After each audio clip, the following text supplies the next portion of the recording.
Hello, everybody. Hi, I see. It's so nice to see you. I see some people are still connecting to audio, so I'm going to wait just a few moments while people connect. We're also expecting some more people to be joining us today. Just going to wait another moment. I'll start with my intro while some people are connecting. Hello, everybody. Actually, everyone on this call I know, which is great. So you all know I'm Charlotte. I'm the director of the Pelham Art Center, and I am really, really pleased that you're here joining us in our virtual space as we continue our program to do these virtual studio visits. And I love learning about artists. I love learning about their journey. And every time, even if it's someone I've known for years, I always learn something. And that's what's so cool. And what's so cool about art is the way that we can always be learning and bringing people together in different spaces. And today we're doing that in the virtual space, which is good. A couple of housekeeping things. I'm going to ask that you stay on mute, especially if you have a lawnmower or a barking dog or anything like that in the background. So please stay on mute. But we can use the chat box if Coby's talking about something and you're like, wow, that's cool. How do you do that? I want to know more. Just put it in the chat box and I'll make sure that he addresses it. And then at the end, kind of last 15, 20 minutes, we'll turn into more conversational if you want to get to know more about his process and his work. So here we're going to go live to Brooklyn, to Coby's studio. Deep in the heart of Bushwick. How's everybody doing? It's good to see you guys. Hey, glad to be here. Yeah, welcome to my studio. I've been here for a good amount of time. I kind of lucked out with this studio. It's huge, it's massive, and it's all me, you know? So I have a lot of elbow room. And Charlotte, I think you know this, you know, the more space I have, the bigger my work tends to get. Yeah. I think that happens for a lot of artists, definitely. And Coby, I'm not sure if I told you this, but we have a lot of people on here that I don't think are familiar with you and your work as much. So you can really treat this as a first time, like, here I am, all about you. Cool. Yeah, my name's Coby Kennedy, born and raised between DC and New York and Tokyo and a lot of other places. But I do painting, oil painting, sculpture, and film and video. And I'm really interested in when those three intersect and connect. I kind of like to smash them together and see what comes out sometimes. And my first career, in fact, was industrial design. I was a car designer, went to school here in New York, and then started designing concept cars for the future in Tokyo for Honda. I was in Japan for about 10 years, and I came back to the States. I mean, I've done fine art my whole life. But after that career, I kind of wanted to take the industrial design and the fine art and smash those together also and see what comes out. I like the hybrid of things, you know, the really juicy in-between, you know, areas between disciplines. Yeah. And right now, one of the main things I'm working on, I guess I'll take you on a general tour around the studio so you can see what's going on. I just unplugged my thing. You still have audio, right? Yes. Okay, cool. Well, one of the things I'm working on right now is paintings on bulletproof Kevlar. I stopped using canvas a while ago. I was really interested in, you know, one of my passions has been like old masters, Renaissance, post-Renaissance painting, European painting of the last 400, 500 years, and looking at the influences behind that, you know, like why certain subjects were painted, how painting, sculpture as well, but how very much painting was used as a tool of power. And that's one of the main through lines to all of my work, is looking at global manifestations of power, control, and privilege, and really looking at how that shapes our world. And so when it came to fine art, it was natural that I was very interested in how the visual arts feeds into that and how it perpetuates it, how it fights against it, all the dynamics with that. But one of the first paintings I've ever done is the Battle of Fort Greene. And this is a bit of it. I don't know if I can get the whole thing in there. It's a big one. It's about 7 feet, about 4 feet, oil. It's the first painting I did. And it's a depiction, there's a heavy narrative into it, and it's a depiction of the aftermath of essentially the Battle of Fort Greene, which is my old neighborhood by Clinton Hills here in Brooklyn. And a lot of my work deals with narrative, has a very heavy narrative content, heavy narrative through line. And I've, in recent years, started to work off these 2 or 3 hard storylines that I write, and the work comes out of it. The sculptures and the paintings come out of it. They all take archetypes from global history, American history, but not so much history, but contemporary times, and place them into kind of, how do I say it? The way that I see the world. I've always seen the world in a narrative sense anyway, the actual world as a series of jump cuts, pan fades, you know. It's almost like living like a movie, literally. And one of the things I wanted to bring to light is a lot of the parts of contemporary society that, the way I see it, and, you know, depict them in this real cinematic and dramatized way. I find that the more that you take elements and make them more fantastical, the clearer it is to see the archetypical kind of underpinnings that are really there in real life that a lot of us don't pay attention to. I was really lucky that my mom destroyed any form of common sense when I was about 6 years old. I asked her, I was 6 and we were in front of our house in Washington, D.C. I asked her, do monsters exist, Mom? And she just looked at me. She was holding my younger brother. She just looked at me. She was like, yes, they do. And even at 6 years old, I was thinking to myself, that's some heavy stuff to be laying on a kid like that. Well, why is she saying that? And she went on. She was saying that, you know, if you were from a place that had no horses and suddenly you were in a place that had horses and you saw a horse, you would think that that horse was a monster. And from that point on, I was like, oh. And so I had no basis of, because common sense is basically agreeing to kind of the status quo, like things are this way, so this is what you do. But from that point on, from 6 years old, my thought pattern was, it all depends. And so that's kind of how I've seen the world, as this kind of very, this gray area. You know, like the world is gray. There's no definitives this way, there's no definitives that way. It's all perception. And so it's been trying for me living in a civilization that kind of bases itself on definitives. And so it's, I don't know. I feel like a lot of creatives can kind of have this feeling where it's like, am I the only one thinking this? I can't be the only one thinking this way. No, it's not, no. And for me, that's all very recent, because I was in Japan up until 2008, and I first came back to the States as an adult in 2008. So that was the first time that I've had friends that aren't artists the way that I'm an artist. So I've only had friends and associated with actual people since 2008. And so it's been kind of a culture shock for me over the last 12 years.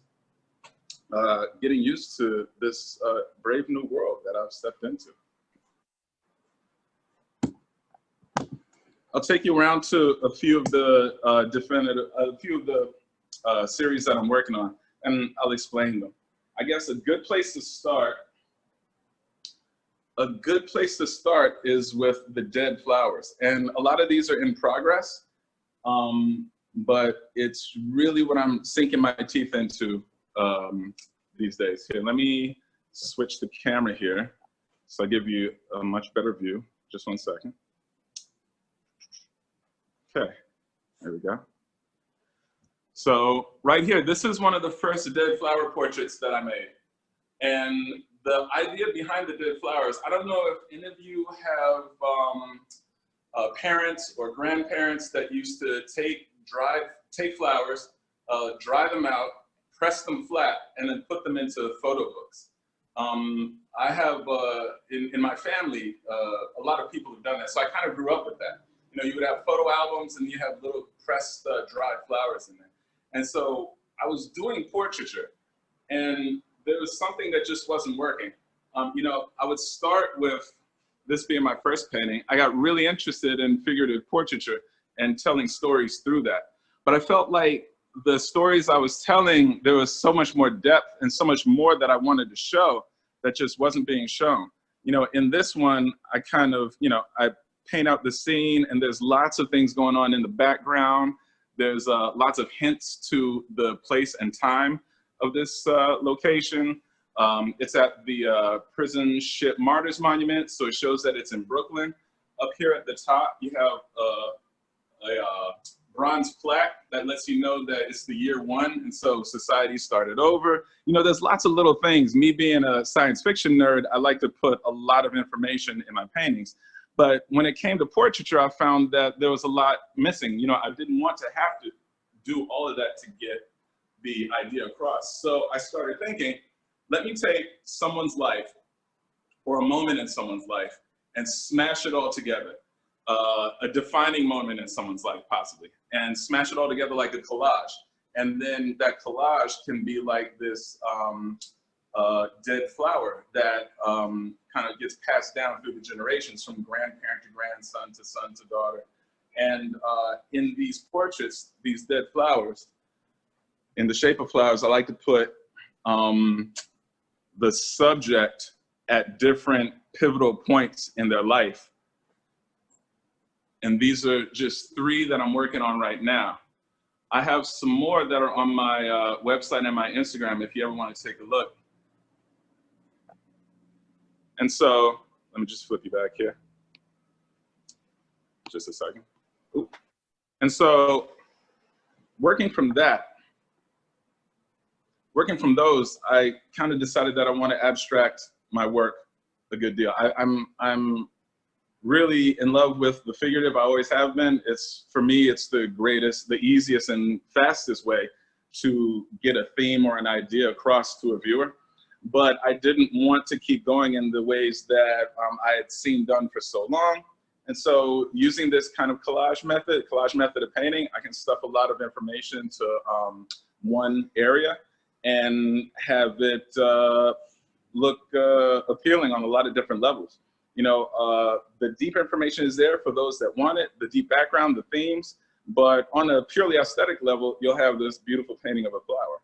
But everything that is present in the background and in the different elements of the painting.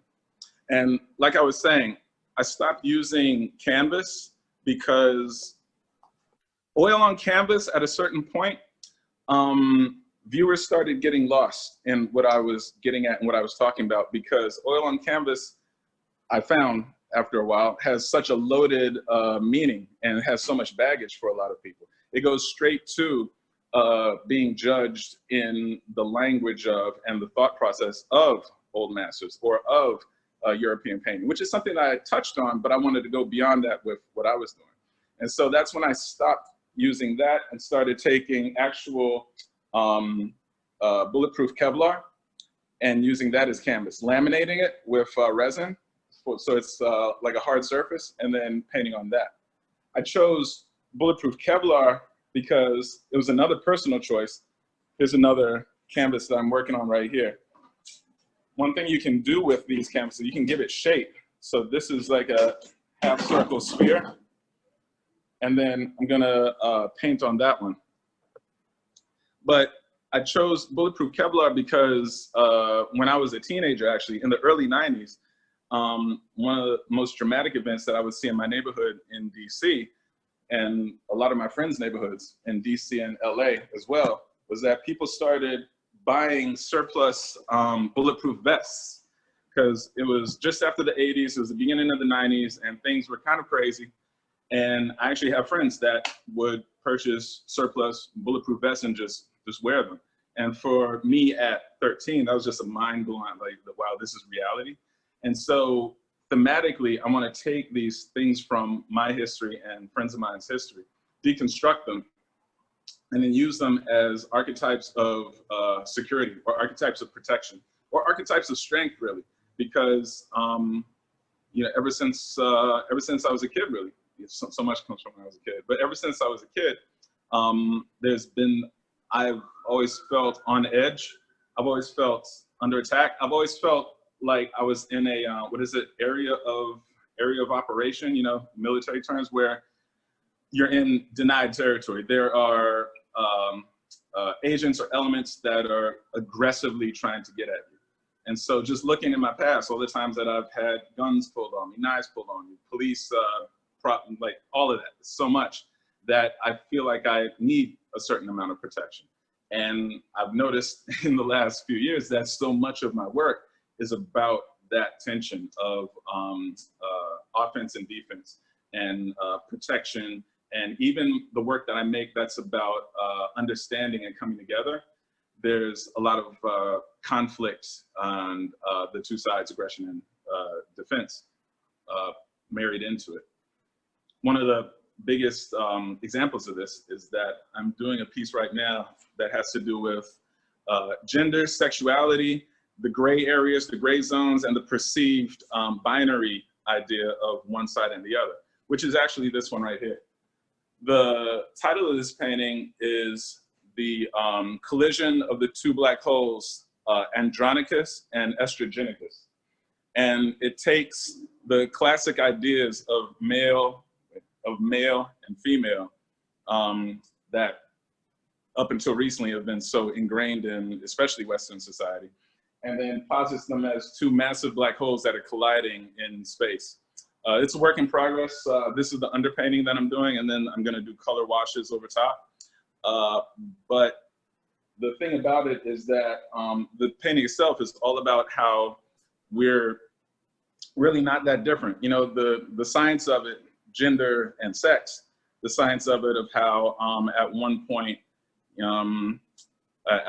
all men were female, all males were female, and then, you know, we mutated and then we came out as males, you know, and we have all these matching body parts and this and that, how we're more similar than we are different. At the same time, there are these elements that are kind of diametrically opposed.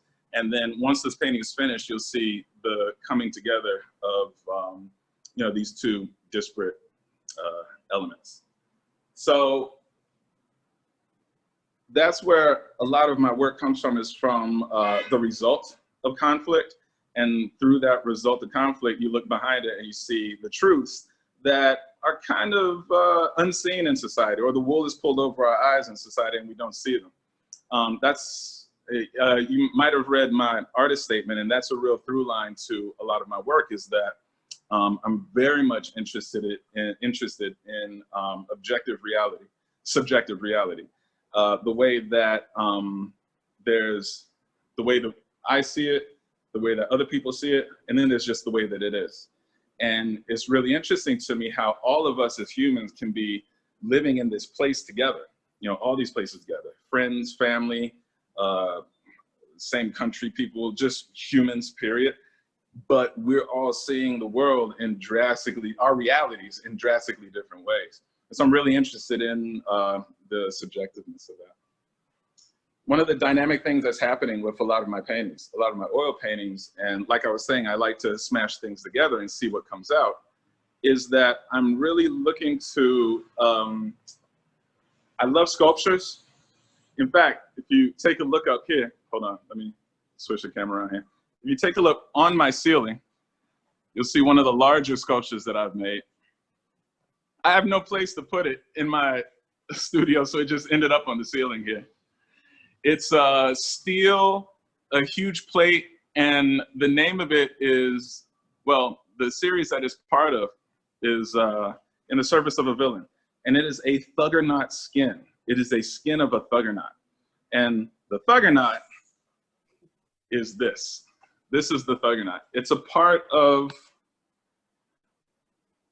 the series that I'm working on.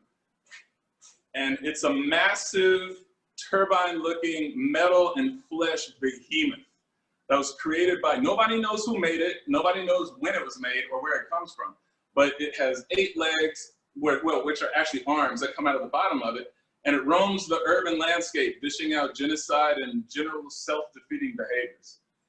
And the concept behind it, where it started, was that I was watching Fox News, actually. Yeah, I think it was Fox News. And I was seeing, this was years ago when Obama was in, and there's a rapper called Common, and his full name's Common Sense. And he got invited to the White House to perform. And everybody on Fox News and everybody, a whole bunch of people across the nation were like, how dare the White House invite this thug, this rapper thug to the White House to the height of our government? How dare they invite this thug through? And I was thinking to myself, that's the rapper Common. He is not, he sews his own hats. You know, he dated Erykah Badu. You know, he's vegetarian. He is not a thug. Like, what is this? And, you know, that just, and soon thug became the catch-all phrase for young black male in America. And they're just calling all of us thugs. And that's when I realized that it's a myth. They're creating the myth. And so I'm looking at this myth making, you know, and people are believing it. And so it becomes this kind of like myth that people latch onto. And I thought to myself, okay, if you're going to make the myth of who I am, then I'm going to show you physically what you're describing. This is not me, but this is exactly what you're describing, and it's called the Thuggernaut. And so everything that they, it's kind of like Ice Cube used to say, here's what they think of you. Everything that the powers that be might think of us, I put into this beast. And so in this particular painting right here, it's, this is Auntie J disciplines a baby Thuggernaut. And so this is one of the baby Thuggernauts, and that's Auntie J right there that's disciplining. And you see she has, she's dipped out in the Aunt Jemima outfit, so she's called Auntie J, and she's holding a machete right there that's Malcolm X Boulevard. And she's disciplining the young thug. And so it's kind of a view, you know, a snapshot of a community taking care of itself, but in the kind of fantastical cinematic box that I like to play in. The sword that you saw, the blade, the machete, part of the narrative deals with taking the elements of society that have been given or dumped on us and turning those, weaponizing them, turning them into weapons to fight against oppressive societal structures. And sculpturally, I wanted to depict this in a way of, in a materialistic way, like props, but real items. I guess it comes from, cinematically they'd be props, but for me, you know, I see the whole world as cinema anyway, so these are, and I'm an industrial designer, so these turned into actual items. So sculpturally, I started making machetes out of actual street signs. So I take street signs. This is 125th Street in Harlem, and it's a street sign shaved down to be an actual machete. The piece itself comes from the MTA, I mean the DOT, Department of Transportation. Shaved down, cut down, and for the handle, I took one of my favorite bands of all time and one of the most influential bands of all time, Bad Brains. And I got a lot of their official tour t-shirts and just chopped them all up. And so use those as the hand. Because I also really love it when every element that I use is highly loaded with history and history and thematics. One of the other items here is the Martin Luther King Boulevard blade, and that's turned into a full long-handled blade. A lot of times for display, I'll put these in ornate frames with throwbacks to Victorian and Edwardian patterns, damask patterns. I love taking these elements of grandeur and these elements of that so much signified class and stature and playing with them, you know, playing with them like I'm in a sandbox. Yeah. Here's another one. This one is, I'm just gonna turn this way. This one's, oh, sorry. This one's New Lots Avenue. So I have a lot of these blades, and I like to set them up as mandalas, actually. I like to set them up as, just one second. When I display them, I'll display them sometimes, like you saw, framed and, you know, ready to be presented. A lot of other times I'll take multiple blades, maybe 7 or 8, and frame them as these flowered mandalas on the wall, huge, like 6 foot, 7 foot flowered mandalas I had no space to put it up in here. But if you check out my Instagram and my website, you can see a few examples of them. The most fun I had making some of these mandalas, and I wish I had a picture of it for you. I was in South Africa. I had a show at my gallery that's down in South Africa in Cape Town. And I had brought a bunch of the blades down there to display. I got them on the wall when we were setting it up. And I thought to myself, this really doesn't make sense to have all these blades from Brooklyn and Harlem here in South Africa, where there's so much history and so much thematics that I could play with here in South Africa, which became kind of my second home. I went out that night before the show. I walked the entire city of, I was in Johannesburg, and I just stole a bunch of street signs, like tons of street signs. I stole like 15 street signs. It was beautiful. Near the end of the night, I had walked miles and miles and I had to get back, but I still had to get at least 5 more street signs. So I called the Uber. The Uber pulled up. He was a cool dude. He was like, what's all this stuff you got? I was like, yeah, you know, I'm making smart. It's cool. He's like, oh, that's cool. I was like, can you help me? He's like, I'm your man. And so we just drove around, me and the Uber guy just stealing street signs all night. It was beautiful. And what happened was, and I'm sorry I don't have a picture of this, but when you see it on the website, I really want you to know the story behind it. What happened was I got all of these street signs, and what they do in South Africa is after apartheid was, they got rid of apartheid, they started renaming the streets that had been named for colonizers, you know, and like enslavers and stuff. They started renaming the streets, but they didn't want people to get lost. And so what they would do, they would have the old street sign here with a red line through it, and then the new name of it underneath. That was named after, like, you know, native South Africans and Zulus and everything like that. And so when I looked at it, I was like, the municipality of Johannesburg and Cape Town, that's pretty much like subversive street art that they made already. And so I just took the ones that they forgot. So I got the ones, I was like, you guys missed these, you know, so I got the ones that they missed and put lines through them and then made blades out of them. And you can see that on my website. That was a lot of fun.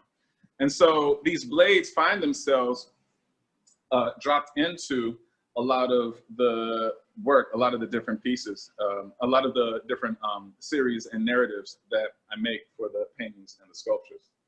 And I know I've been talking a lot, but let me just give a quick overview of some of the works over here now that you know a little history behind where a lot of these series are coming from. The last 400 years of European painting and everything, the whole ornateness, the ideas of power, control, and privilege that are baked into them. I love it. I love digging through that, you know, I love unpacking that. And I also love the Middle Ages, the medieval period, the Gothic period. And a lot of this work here comes straight from there. It's very much inspired by that. This is one of the first, let me get that in there. This is one of the first pieces that I did that really is inspired by the religious aspects and the societal aspects of the, I guess, 12th to 14th century. I took a lot of influence. I was influenced heavily by the illuminated manuscripts. If anyone is familiar with illuminated manuscripts, the monks used to write scripture. They used to write stories. They used to write details of quotidian life. And monks were kind of the only literate people back then. And so they would take the page and just make all these ornate designs, all these ornate different images and drawings of characters, and they would tell stories that way. So you'd have all this script, but you'd have all of this illustration around the script that kind of told the story. And a lot of it was done with, it was inked, and then a lot of it used gold leafing and gold application to make it really shine and make it these, you know, illuminated manuscripts, exactly what it's called. And so to tell this story, I wanted to, you know, to tell the story of police oppression, to tell the story of the brown diaspora here in the States and abroad. I chose this because it's such a weighty aesthetic to use. And what you see right here is one of the first iterations of the Thuggernaut, where it's a very long title, but essentially it's the police introducing the Thuggernaut to the brown population of Brooklyn. And so what you have is, I took elements from old Renaissance and post-Renaissance paintings that included people from the brown and black diaspora, and made renditions of the Thuggernauts. And so it's kind of a precursor to the end, you know, a foreboding moment in American history. And you could look at this and relate it to that Fox News segment where they basically introduced, they were like, hello, all of America, these people are called thugs, and that's what we're gonna call them. And so that's kind of what you have in this image. And then the Thuggernaut, this is kind of the ballad of the Thuggernaut. The Thuggernaut continues to this piece, which is, in a nutshell, the introduction of religion to, you know, my brown ancestors. And I have a real thing with religion, especially Western Christianity. I have a real problem with it. I mean, I won't go into that, but this is just, I'll show you some details. This is essentially another introduction of the Thuggernaut itself. You know, he's got the one eye. He's decked out in all the things that Fox and Friends or you know, these pundits would think is brown culture. You know, just gold everywhere. In one hand, he's got a bottle of kombucha, while in the other hand, he's got a bottle of Colt 45. So it's about like the duality and the multiplicity of, you know, what really is brown culture, and, you know, what is the reality of it, what is expected of it from, you know, from outsiders. And then you have, you know, the waiting masses at the bottom here. And it's all distressed and torn up a bit because, you know, this is history. All of these things happened long ago, but they're still happening right now. And the last few that I'll show you right here, before I take a break from talking your ear off, is the natural progression of these two pieces. I started really getting into, well, not getting into, looking back on how Jim Crow era of America is so much influencing our current day. A lot of people like, this guy, I forget who it was, but he said, he mentioned that, oh yeah, it was a white comic. He mentioned that he was on a show, and he mentioned that, on a talk show, he mentioned that every year in white America, slavery gets 100 years more further back. It's like, slavery was 500 years ago. And he said, no, it absolutely was not. He said, he made this analogy. He was like, slavery was, and at that time it was 140 years prior. And he said, that's two 70-year-old ladies living and dying back to back. That's it. That's how long ago it was. And so I kind of use that analogy when talking with friends that have that kind of idea. But slavery was so long ago. You know, it's all past. Why are you talking about it? Why are you painting about it? Why do you care about it? And it's that thing that, you know, time isn't like, you know, you just chop it and it's like a clean break. We're still living in the effects of everything that's come before. And slavery, after slavery came Jim Crow, and like we're living off of the effects of that. And it very much influences, truthfully, it is part of contemporary America. It's the reason that things are laid out the way they are, the reason that all of us deal with so much of the things we deal with. So I made Jim Crow a character. And this piece right here is The Ballad of Jim Crow. And it's from the series that I'm titling The Adventures of Jim Crow in the Third Millennium, you know? And so it takes the concept of the reality of all these things that this faceless horned beast embodies, all of the aggression, all of the things that have been laid onto it by society of that time, of that Jim Crow era, have made him into this form. And these paintings that trace the different elements of this character's life, Jim Crow's life, all these paintings depict different moods, different attitudes, different realities that he has to deal with. And he appears in, even in my videos and films, he'll appear in the background and kind of like a Greek chorus, kind of like a town crier. And these horns are a manifestation of his true connection to nature. So much of the time, horns are seen as demonic and devilish.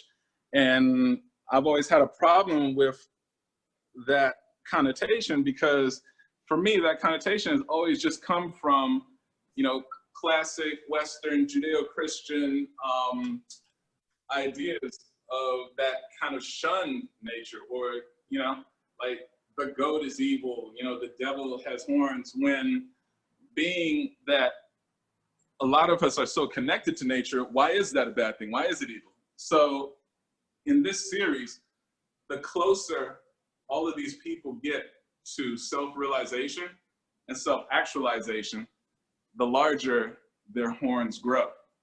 You can see even Auntie J has a massive size yak horns, you know, so she's really got it together. Yeah.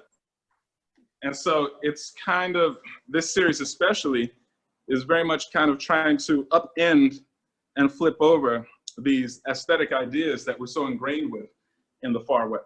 I call America the far west, because, you know, you got the far east, and we're way over here alone. The only thing we have is Canada above us, Mexico below us, and most of our country doesn't even recognize either of those as civilization. So we're in the far west. And so a lot of this comes from me building a mythical structure as I see the contemporary world, building a mythical structure, because we've been inundated and bombarded by all these other mythical structures that have problematic origins. You know, most of them were built, or at least enacted, to control massive amounts of the population.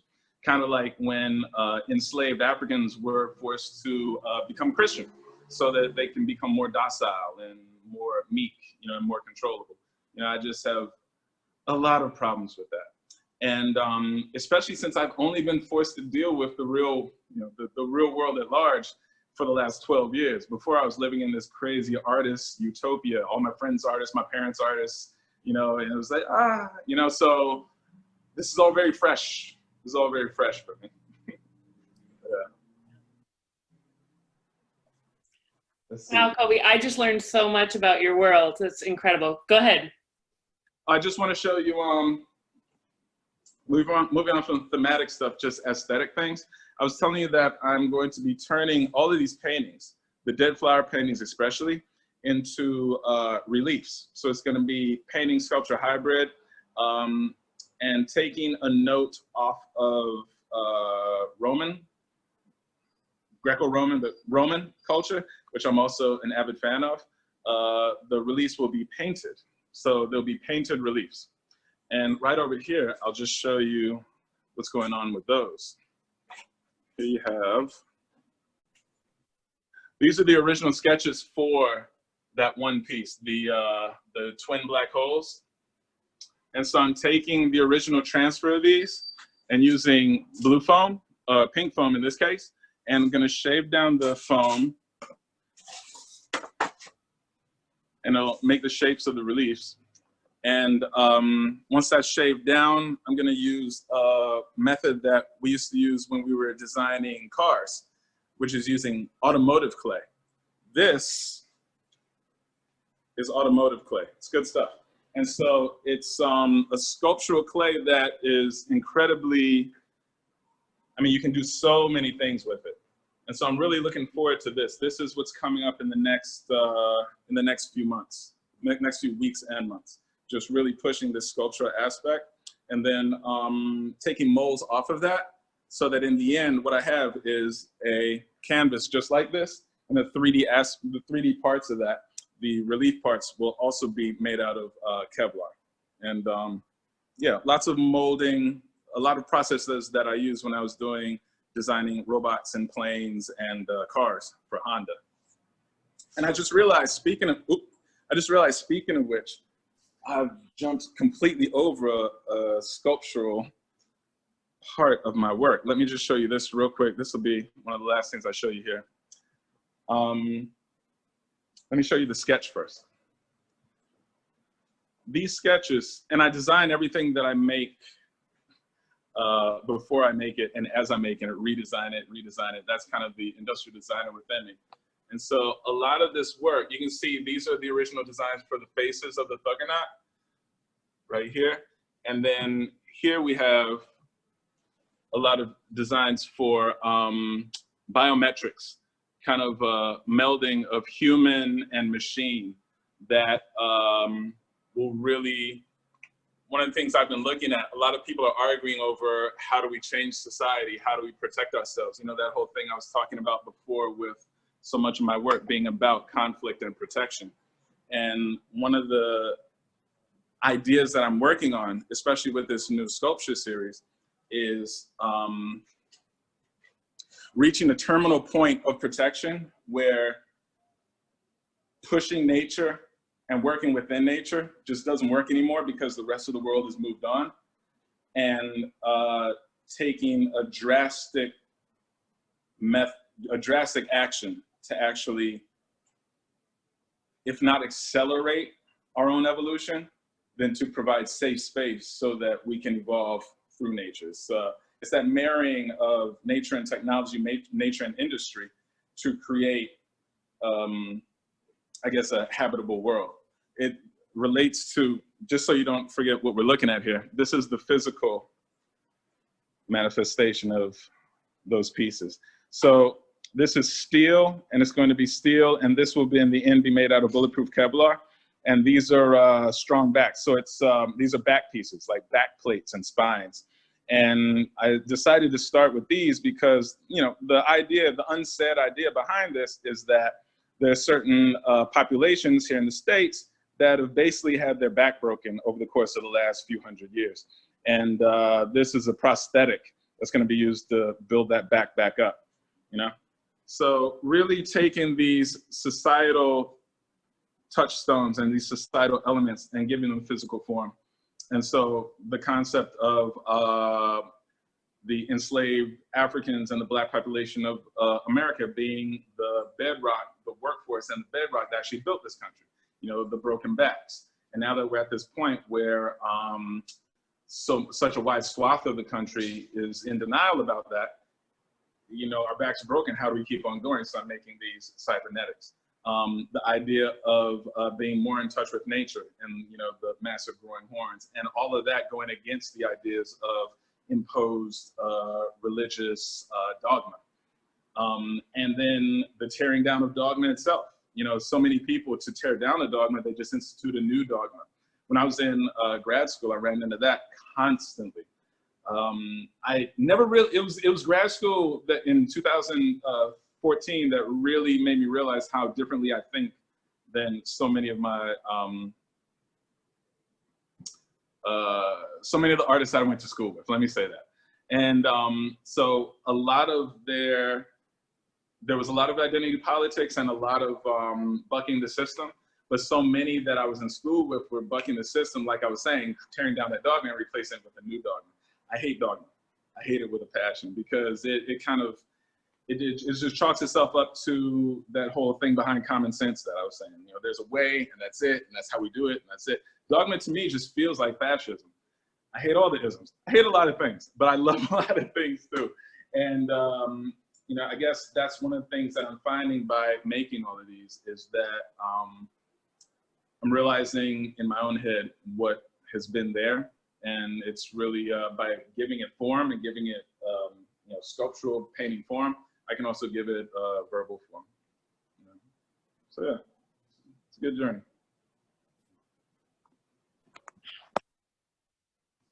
Thank you so much, Coby. That was such a comprehensive look into your work and what you do. And that's really, really fantastic. I'm going to put myself on gallery view, and I'm also thinking of anything that you didn't mention that I kind of want to share. Like the other day you showed me your favorite tools, and I know you have a very cool workshop over there. So could you? Sure. Show Yeah, us and sure. the essential Coby Kennedy, anywhere he goes, he must take these with him tools. These are the good ones. And trust me, I've lived in so many, I've drugged so much stuff, drugging. Being alone for 2 months, the first thing that goes is English. Like I've lost so many words just talking to myself for 2 months in this studio. But I've dragged so many of these tools around with me from country to country, city to city. This is one of the most essential tools that I own. This is an English wheel. To anyone that knows what that is, this is an English wheel, and it's used to make compound curves in metal. What you do, you take your sheet metal and you roll it through here. And based on the different angles of these rollers here, you can see them down there. I have a lot more. Based on the curvature, the circumference of these rollers, you can judge what circumference, what kind of curve that you have on your metal. That's how I made these. That's how I make all my metal pieces. So the back plates, you know, they have this compound curvature to it. And that's how I make those. I'm surprised that more people aren't aware of the English wheel. It's one of the older tools that are out there. But I was in grad school. I was like, where's your English wheel? And they were like, our English what? I was like, ooh, I made the wrong choice in school. And so the other very important element for me is, of course, the MIG welder. If any of you do metal work, I guess you're kind of familiar with the MIG welder. And it's a really convenient machine. This one, I got the right size so that I can do very thin steel, because sometimes it'll overpower and just melt your whole piece. Very thin steel and very thick steel at the same time. And I'm a micromanager, so I end up just doing all this stuff myself. Someone asked me, they're saying, why don't you get those machetes, like these machetes right here, why don't you get them fabricated? Because, you know, it would save a lot of time. It's just very difficult for me to put my art in somebody else's hands, because all the thematics and the ideas come from such a personal place that I'm very particular in the way that I want them to come out. And it makes more sense for me personally to just do the whole thing by myself rather than have it done by someone else and have to go back and change little bits here and there and this and that. Lots of chemicals here in the studio, but they're simple. There's just resin. So all of these, you know, all of these are resined, fiberglass and Kevlar. It's fabric, but I laminate them, you know, so that's why you have, this is not stretch, it's like hard, like painting on board. And you can see here, these are some canvases that I'm working on right now. I've just made these canvases. They're nice and hard. And I like to lay the Kevlar on rusted metal. I have huge sheets of metal, and I like to rust them up and then lay the resin down and then lay the fabric on top and let that cure. And then when I rip it off, you have these wonderful kind of distressed and deconstructed layers and patinas that show up on them that you can paint over. Make stuff look really beautiful. I've always been a fan of the destroyed parts of our society. Yeah, and how to make those things beautiful as well. Yeah, those are the key elements. And of course, in this dusty, chemical-laden studio, I have some of the most sensitive equipment of all. You know, I have this massive computer over here, and that's where I edit and also create a lot of 3D for the film and the vignettes that I like to make.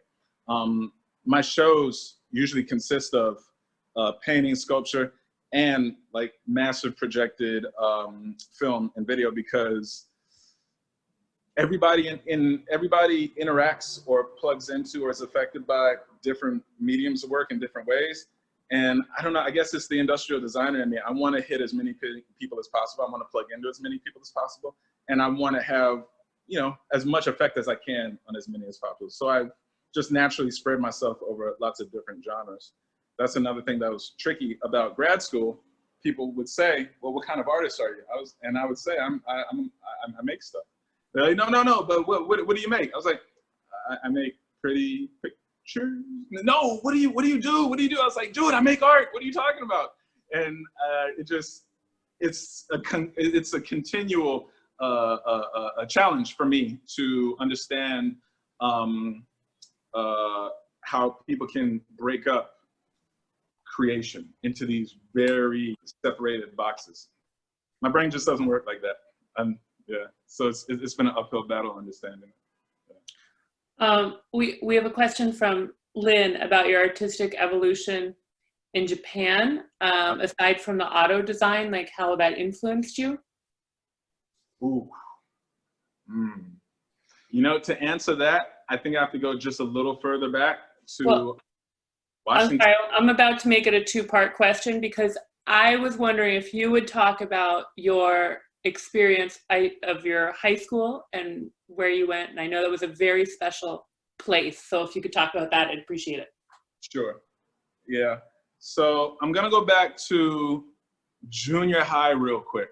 And so there were two things that made me want to be an artist and a designer. The thing that made me want to be a designer was Miami Vice, seasons 1 through 3. I was heavily encouraged. I loved it because up until then we hadn't seen anything like that. You know, the day glow colors, you know, the pastels, you know, the Ferraris, the Lamborghinis, life, love, desire, you know, all these things. I can safely say, and this feeds into the whole Japan thing, I can safely say that anything I learned about the world, anything that makes me me, I learned from those first 3 seasons of Miami Vice or from my mom. Like, that's it. It was just those two. Everything else is just a sprinkling, you know, it's a sprinkling, but my core, my foundation is from there. And so that's how I learned about those things, you know, life, love, liberty, the pursuit of grandeur. It was in the middle of the 80s, so it was so 80s. It was like me. It was the buppy yuppie generation, yeah. And that's me. And then all of that was put into place by my mom. She just took those elements like, okay, look, let me rearrange this so you don't come out a psychopath. And so that really got me into design. That and the movie Blade Runner, which I watched when I was way too young to watch it. And so that got me into design. Art, I didn't know that there were people out there that didn't do art. I thought it was just a thing you do. My mom, my dad, my older brother, my uncle, a ton of my family, artists. I grew up in the art department of Howard University in DC, you know, like since I was a kid. I was doing nude drawings, like nude figure drawings with college kids when I was 7 and 6, 5, when I was 5. And so I just thought that was something people do. We moved to the suburbs and my dad put a sculpture of a nude woman that he made. It was steel, metal, it looked great. I wish I had a picture of it. And I became known as the naked house guy. Like I'm the kid that lived in the house with the naked person in front. And so fast forward to high school, I ended up going to Duke Ellington School of Arts in DC. And so, and then after, and so a bunch of us went there. Yeah, like tons of people. I'm not gonna name all the folks, but we were there. And then I left there and I went to art college here Art University here in New York at Pratt. And so from birth to getting out of college, it was just all art bubble, you know what I mean? And so then after college, went over to Japan. After I won first place in the car design competition of my class, sponsored by Honda, they brought me over to Japan at a very young and impressionable age of 22. And so I went over to Japan, I was paid ridiculous amounts of money to design cars in this place that I'd only seen in movies and barely knew about. And so when I was there, the biggest influence that Japan had was that I was now living in the future. The place that I wanted to live, the future, you know, the time frame that I wanted to live all my life, you know, just get away from the mundanity and the snail pace of evolution that I saw going on around me, I'm finally living in it. And it was mind-blowing. It was incredible. Artistically, it let me spread my wings because I started thinking in less of a contemporary American, thinking from less of a contemporary American point of view and really thinking in a global point of view. it really drove home a lot of the stuff that my mom was talking about it depends, you know, the horse. You know, once I got over there, I was like, wow, it really depends. And there really is no hard line reality.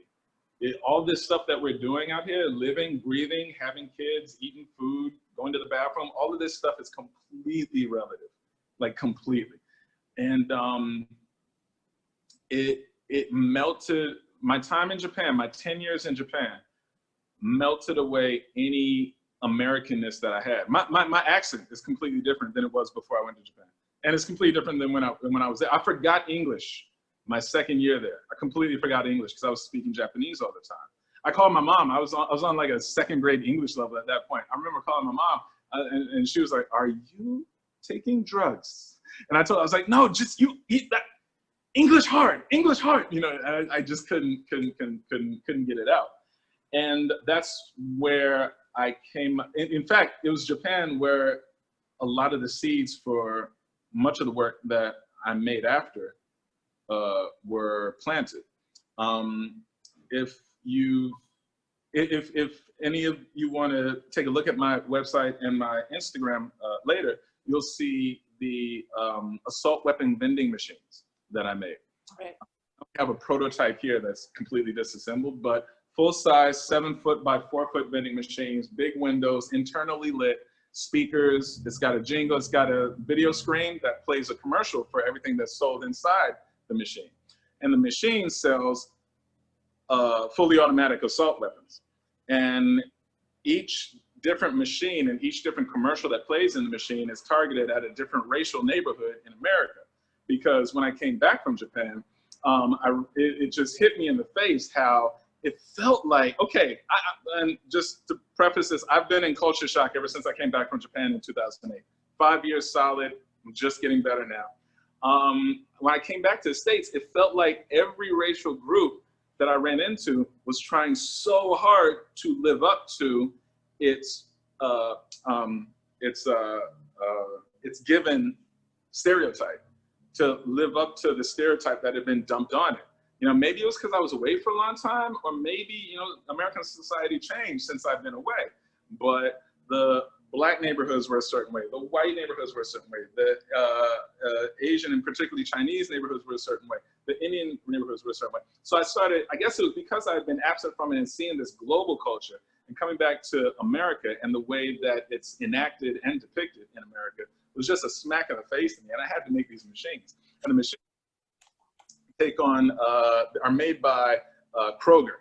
I tried to find the most kind of European, Germanic, name that I could find, so it's Kroger. I did not know that there was a supermarket called Kroger when I made this apocalyptic company. Somebody tapped me on the shoulder one time. They were like, "You know that's a supermarket, right?" I was like, "What?" I was there for like a weekend, but then I was like, well, it makes sense. If you're gonna take over the world, you start with the food, so it's cool. So Kroger actually comes on and they ask you in the video, you know, they step up and they're like, "Hi, are you sick of being a tired weakling? Well, try our brand new line of Kroger assault weapons," you know, and then they sell the weapons in the machine. And it was a great way. There we go, sorry. Battery was doing funny things. It was a great way to, in fact, let me plug in. It was a great way to take a lot of the experiences that I was having coming back to America as a stranger and to take them in the most American way through commercialism and corporate media. And I kind of got hooked on that. I really like working through the aesthetics of contemporary mainstream media, mass media, and squeezing all these thematics in through that aesthetic. It's a lot of fun, and it connects with a lot of people. So, yeah, that was the biggest influence that Japan had on me. It showed me, it was the first job I've ever had. I mean, living in a bubble, I never had a paper route or anything. My first job was literally in Tokyo designing cars for the future. So, of course, I have a warped foundation of what employment means at this point. But it showed me the world, you know, and it's the reason that, you know, there's so much, it's the reason that I'll run into certain people, certain viewers, and I'll show them a piece and I'll explain what's in it. And afterwards, they're just like, okay, that was a lot. You know what I mean? Because I've experienced so much, I just want to cram it in there. And that's why I don't do a lot of explaining too, because it's there if people want it. And if they just want to look at the pretty flowers, you know, on the bottom of this little figure, then they can look at the pretty flowers, it's fine. But it's there, you know? Yeah, that's what my experience in Japan really gave me artistically. Opened up my mind to the global possibilities and turned me from an American citizen into actually just a citizen of human culture. Yeah. That's so beautiful. Beautifully said, Coby. Really exciting. I'm going to put myself in gallery so I can see everybody.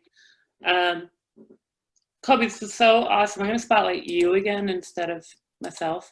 But I have been thinking about so much, and just hearing about like how eloquently you speak about your culture, historical aspects, movements in art, from the realism to the industrial design. Like, that's all very impressive, and I love to see that just informed artists speaking about your art. I haven't heard you talk about your art this much in one stream ever, so that's incredible.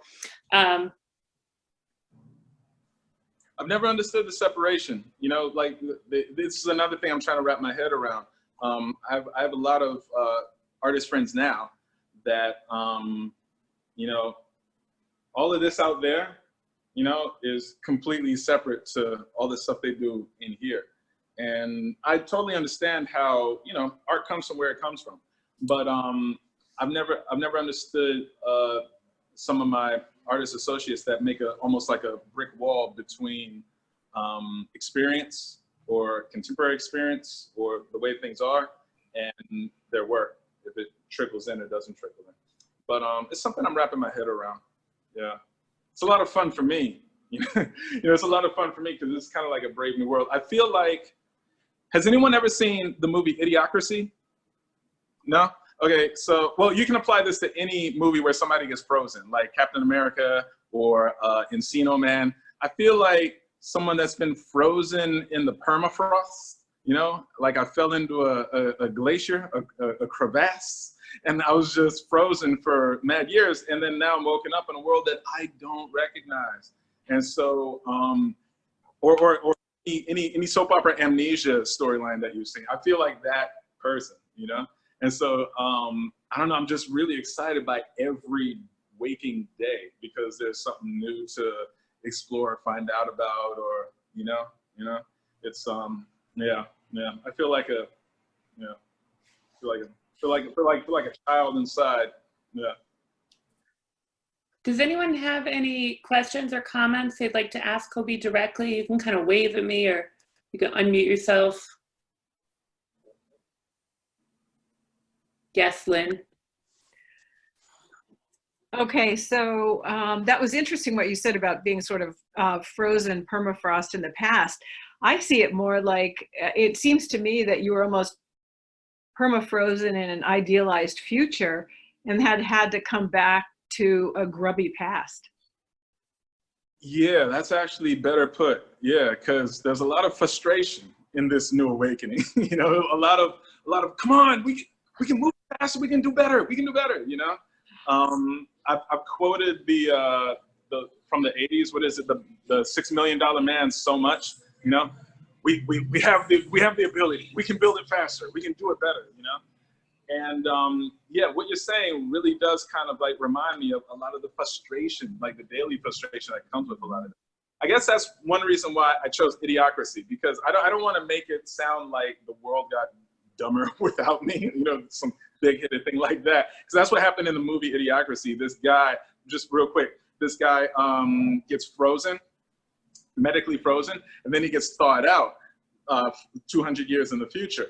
But because society has gotten so stupid, he is now the smartest person on the planet. He's just an average person. And so you have a reality show wrestler who has become president. You have, it's really surreal, because the guy that directed Idiocracy just last year, he was like, I did not think that my science fiction movie would be a documentary, because actually come to pass. It's crazy. I recommend just checking it out, you know, in your free time, or like a trailer of it. But yeah, it's really frustrating because I guess I grew up in this kind of idealized artistic world where the only rules that were put on me were rules that fostered artistic expression. And then suddenly I've been dumped into this society, this global society that I was alien from, that just seems like it's still banging the rocks together. You know what I mean? It is frustrating a lot. But spending time where I've spent time, whether it was in Shanghai or certain parts of Cape Town or certain aspects of that, or Japan, really lets me know about the potential that we have, you know? From the top down, just real quick, you know, and a lot of you might know about this stuff. We don't have an overpopulation problem on the planet. We have an overpopulation problem in urban area, you know, like urban centers, but the planet has lots of room for human beings. It's just, you know, this whole messed up mindset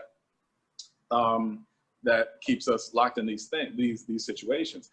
Food, we definitely have enough food for everyone. We have enough. People could be living in incredible luxury. This whole thing that we created, this whole money thing, is just ridiculous to me. You know, I'm trying to grasp the concept. Like, we could all be living so well, but we have, you know, these seashells and shekels and like whatever, you know, like ever since before Roman times, you know, ever since Egyptian times and before that, you know, somebody came up with this money thing, the concept of debt, you know, all these made up concepts, you know, it just drives me crazy. We need to be living in Star Trek, not Star Trek, you know? We don't need money. They don't have money in Star Trek. We don't need it. And as far as energy and power, we could power the entire planet with a solar field the size of Rhode Island. That's it. The size of Rhode Island could power the entire planet, you know? Like the utopia that we could be living in. But honestly, I just don't think humans, not just intellect, but human everything, I don't think has evolved to a point where we can handle that. You know, I think it would have to be like a clean cut, you know, like we'd have to get rid of everybody would have kids, and then we just get rid of all the adults and let the kids grow up in this utopia, and then it would work. But, you know, we're so prone to not letting go of things and having things just roll over into the next generation, that it's hard to change anything. And that's why, you know, racism is just going to be around until the sun eats us up, you know? It was either 33 or 300. Whatever amount of year, I think it's 300, when everybody's just going to be a different shade of brown. I guarantee you it's going to be racism between like the mahoganies and, you know, the burnt umbers. You know what I mean? It's just, it's in our nature until we evolve. I was hoping that this current plague that's hitting the planet would be enough to really shift society in these ways that we're talking about. That would just be better for everyone, you know? But I've been saying for years that only two things are gonna bring humanity together to the level that it would need to for that kind of change to happen. It's gonna be either a massive geological planetary event, like a comet hitting and just destroying so much of the world that we just can't go on like we used to, or alien invasion. Personally, I'm hoping for alien invasion, but it seems very unlikely. And this whole plague thing is really packing a wallop, but I don't think it's big enough to overcome the incredible human trait of forgetting things too quickly and forgetting things too easily. Once stores open back up and people can get popcorn, popsicles, and foot massages, 3 months and they'll forget the plague ever happened. Yeah. So I don't know. That's one of the things that I've been saying with a lot of my friends, is that people are really excited to get back to normality.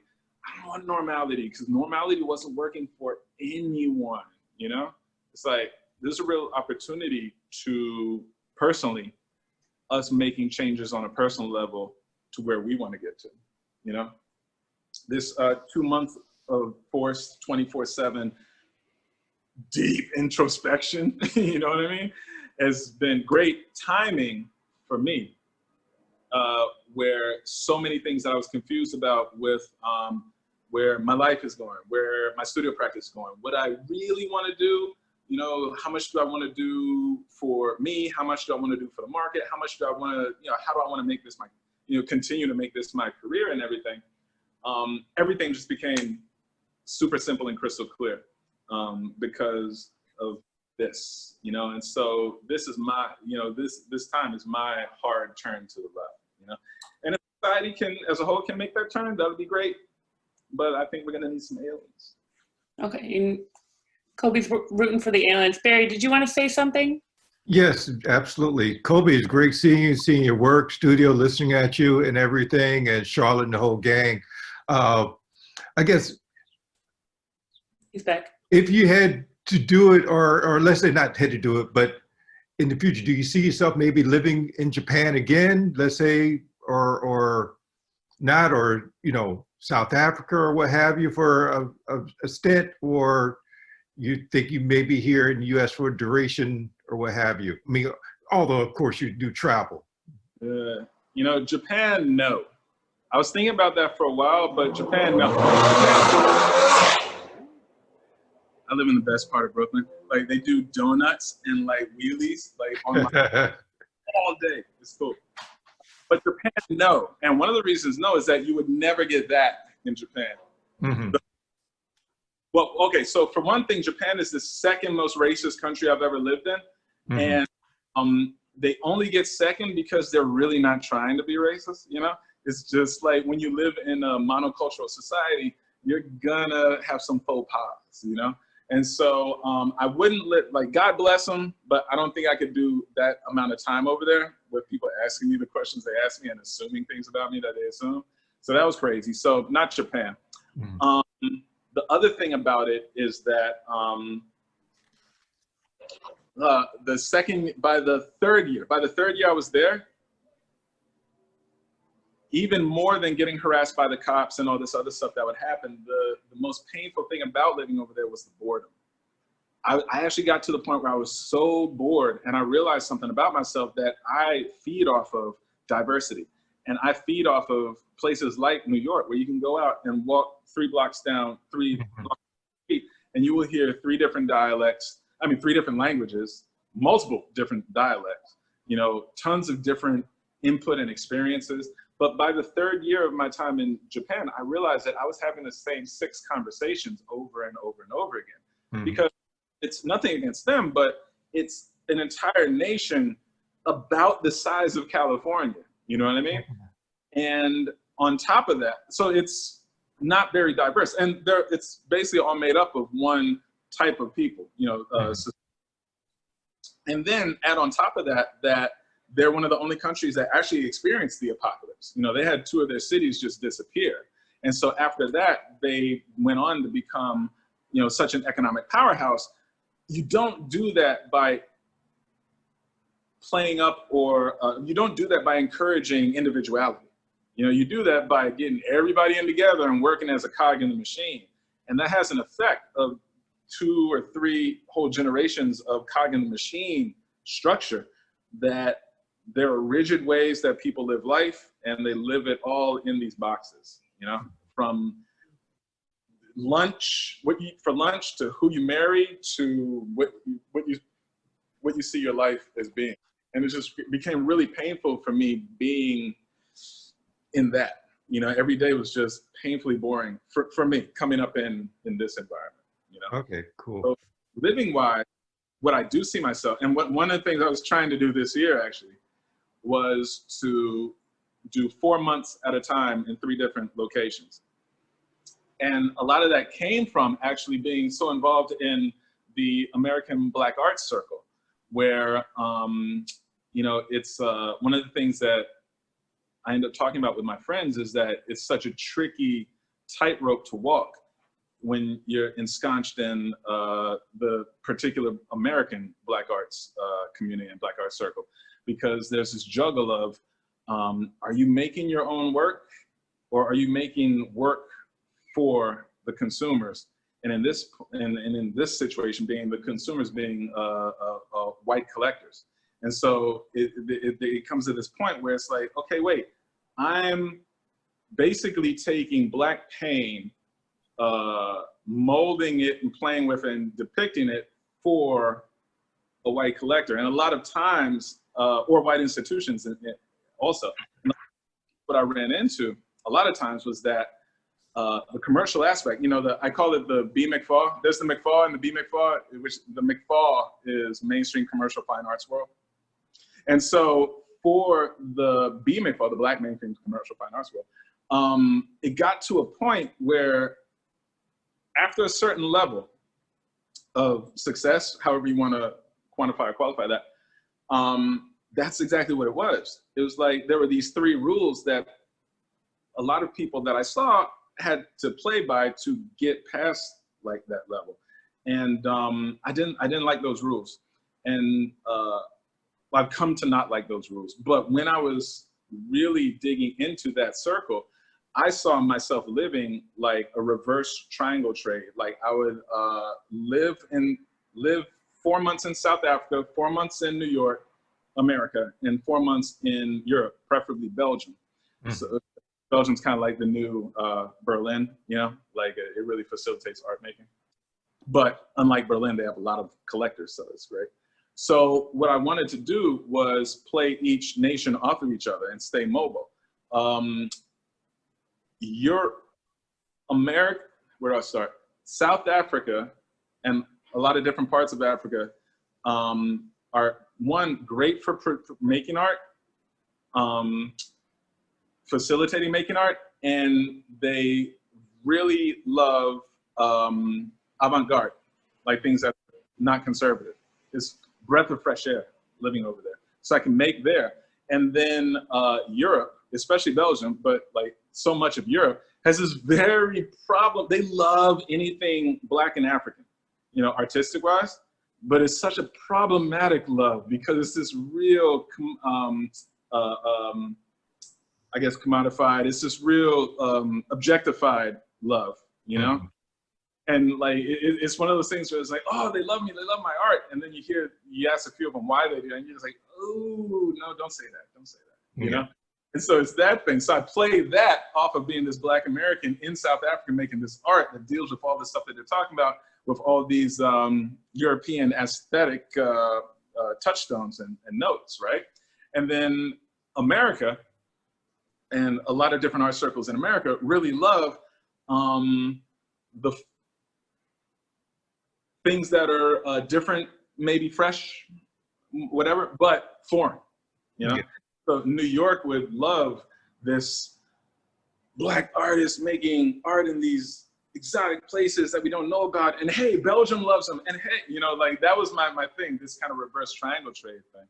And I might try and go for that, you know, but it also lets you have, you know, 1 foot out of the boat in case the boat sinks.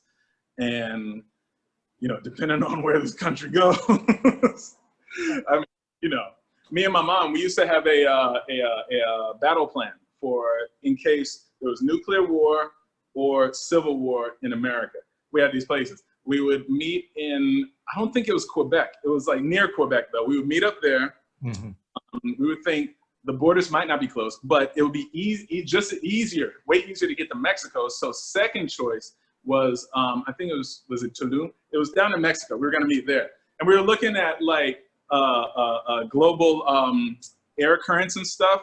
And I was like, okay, nuclear attack is gonna be these places in America. All the fallout's going that way, so let's go that way. You know, it was we've been thinking this, but like all these things have kind of, you know, the idea of leaving, and it wasn't even leaving, it's just going elsewhere, because my parents too have always been kind of global. And so it's just, you know, living elsewhere is, it's very much part of me. You know, I see flying to Europe or flying to Africa or Asia the same way other people see jumping on a Greyhound and going to Chicago. You know, it feels that close to me. Yeah.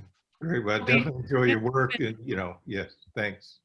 Thank you so much, Coby. This has been amazing. I'm sorry, I'm running out of time, but it's been so great seeing you in your studio, and It's such a breath of fresh air. Some of you might recognize Coby because he was at our Pelham Art Center gala for Geometric last year. And that was so fabulous to have you join us last year. So thank you for that. It's really cool to hear you explain so much about your work. I've been watching it for a long time, from that first painting to the vending machines. And I remember seeing them in Miami and seeing them in all these different art fairs. And it's just very cool. Any Project Runway fans, you may have seen him when he had this big hair as a guest judge on your spray art fashion episode, and all these funny things. You have such an awesome lifetime of experience, and thank you for sharing it today. Thank you for dropping through and yeah, listen to me spiel on my life and history and stuff. It's been great. Yeah, thanks for coming. I love it. Thank you so much. Check out our virtual programs that we have coming up. Tomorrow we're going to be visiting the studio of Arlene Rush. Next Tuesday we are going to visit Sarah McKenzie. Next Thursday we're going to see Samson Konstapoulos. And next Friday we're going to be visiting the studio of Charles Clary. And all those people are super cool, and I hope that you'll join us to learn more about art and artists. All right, thank you, everybody. Thanks. Great seeing everyone. Thank you. See you soon. See ya. All right, ciao.